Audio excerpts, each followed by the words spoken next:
So attachment theory is fascinating.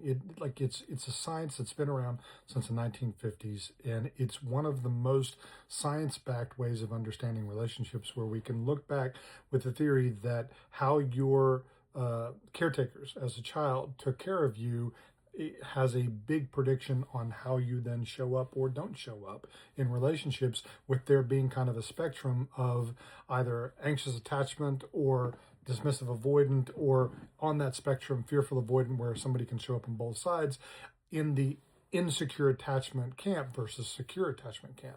And it's amazing. It's especially helpful for people because that understanding you can help you look back 10, 20 years and go, wow, this is why I did the things that I did. And that is very comforting, to be understanding of yourself, because understanding can bring you to empathy, both empathy for yourself and for your partner or partners.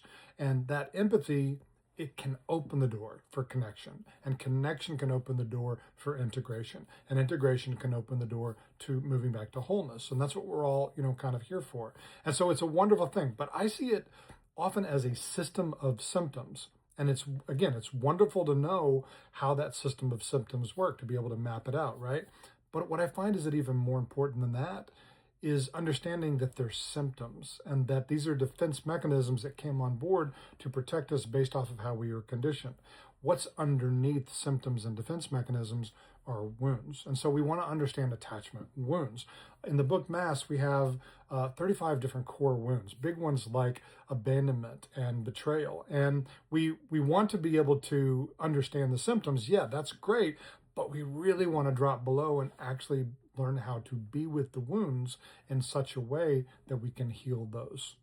And that these are conversations worth having about, how do we train our neural system in order to downregulate the defense mechanism that keeps subconsciously coming on board to protect me, because it had to when I was a kid, but now it's actually blocking me from connecting and growing in my life and my relationship the way that my soul, truly would, and the way that probably my partner would like me to as well.